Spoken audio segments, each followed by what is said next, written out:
We are expected to be thin, but not too thin. Be pretty, but not too pretty. To stand out, but do not stand out too much because you should fit the beauty standard forced upon you every day. You are supposed to fight stereotypes and the inequality that you face, but always be grateful, graceful, polite and complacent, be kind and nurturing. Definitely even finding that balance between work and exercise is something that I completely gave up as a 15-year-old kid, to focus on working and studying and making sure I got a good leaving cert. So the only way to do that, when my school had an option, you could quit PE and do an extra study lesson. So that made perfect sense at the time. Why would you need to do anything to do with exercise, to do well on your exams? Whereas now, the studies are all different, and I wish I did, because I think it would have been better for my mental health if I did. And then it's the same in college when it started to get serious. That was the first thing that went out the door, was any kind of exercise. Because you were female, they have to do it for gender quotas. When I moved into a company that, again, it was around the time I was the only female in my department, and I got a promotion.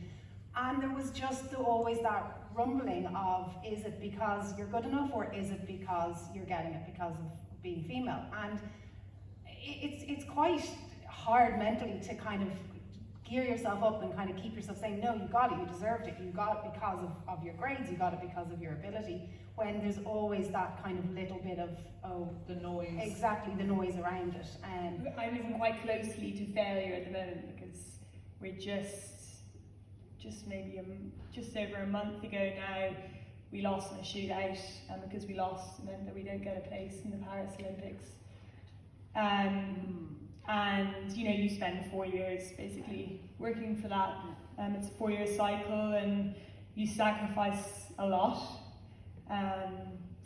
But I think I've been able to manage it, and the reason is that I think I prepared myself for both eventualities.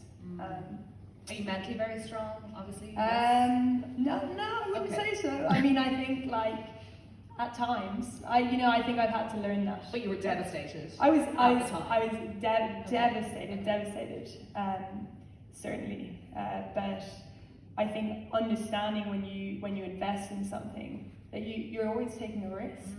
You're always taking a risk, and like, I knew that, when I committed to a 4-year cycle, I was taking a risk. And at that top level, it's not always going to work out. Yeah, yeah, for sure. It would be probably like a constant fear of not being good enough whenever I was, like I said, finishing school, and then in my earlier career where I was looking around and again wondering, like, where do I fit in here? Everybody else here is so clever. But in my house, it was very important to be attractive and smart.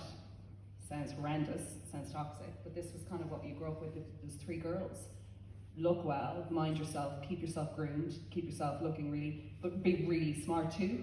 That sometimes, and you can see it particularly, in kind of leadership roles, where perhaps there's a sense that you have to be a little bit tougher to get your point across than potentially your male counterpart. I suppose that's a truth. Yeah, I suppose in the world of sport, we have definitely progressed in Ireland with the 2020 campaign.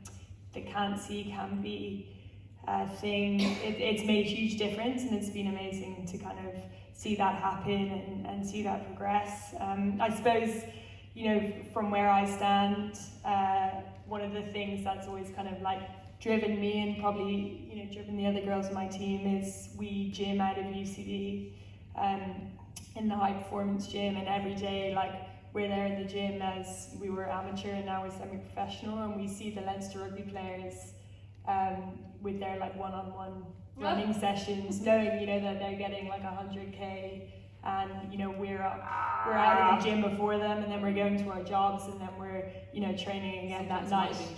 It's so much easier to be like, no, I'll just skip the run tonight, or I'll skip training and I'll work on this. But actually sometimes the break is better for your mind, better for productivity, for creativity, whatever it is. So there's one thing any girl in here shouldn't take, and I don't think men do it: don't give up sports, don't give up exercise. In school, girls just accepted that things were the way they were. They didn't even actually realise that things were different for women. So it's so encouraging to see girls like Hannah and the others that are out tonight. And I see it throughout the school all the time. Girls really wanting change and wanting to stand up for. To say a huge thank you to our panellists for being here this evening.